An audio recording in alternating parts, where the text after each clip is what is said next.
Corona পরীক্ষার ব্যবস্থা নেই 250 শয্যা হবিগঞ্জ আধুনিক জেলা সদর হাসপাতালে।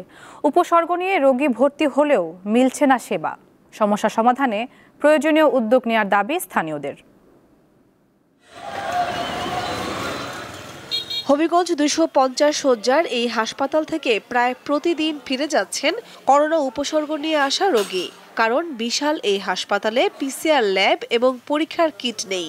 রোগীরা বাধ্য হয়ে হাসপাতালে ভর্তি হলেও পাচ্ছেন না কাঙ্ক্ষিত সেবা।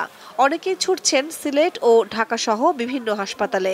করোনা প্রতিরোধে কার্যকর কি ব্যবস্থা নেবে, এখানে কোনো ধরনের যন্ত্রপাতি নাই, বিভিন্ন সমস্যায় জর্জরিত এই হাসপাতাল। করোনার টেস্টের জন্য যে পিসিআর যন্ত্রটা নাই, আরো আনুষঙ্গিক যে যন্ত্রপাতি লাগে ওইগুলো অনেকটা নাই, এবং যেগুলো আছে এগুলো পকেজু। গত বছর হাসপাতালে একটি করোনা কর্নার করা হলেও বর্তমানে তা সাধারণ রোগীর দখলে।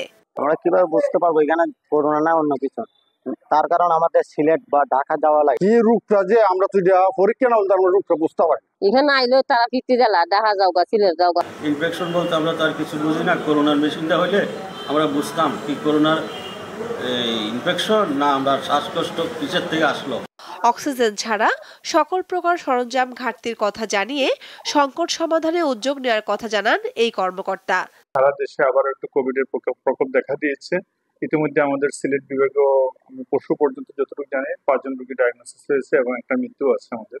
তো আমাদের হবিগঞ্জে আসলে আমাদের বর্তমান হাসপাতালে আমরা আমাদের র্যাপিড অ্যান্টিজেন কিট ওটার স্বল্পতা আছে। জনগণের প্রতি আমাদের আহ্বান, আপনারা আতঙ্কিত হবেন না। সাধারণ স্বাস্থ্যবিধি যেগুলো আমরা কোভিডের সময় মেনে চলেছি এই নিয়মগুলো আপনারা মেনে চলবেন। যেমন যেখানে ভিড় আছে ওই সমস্ত ভিড় এড়িয়ে চলা, বাইরে থেকে গেলে হাত ধোয়ার ব্যবস্থা করা বা মাস্ক পরিধান করা। চিকিৎসা নিতে আসা রোগীদের ভোগান্তি কমাতে সব ধরনের ব্যবস্থা নেয়ার দাবি সংশ্লিষ্টদের। দীপ্ত, বার্তা কক্ষ।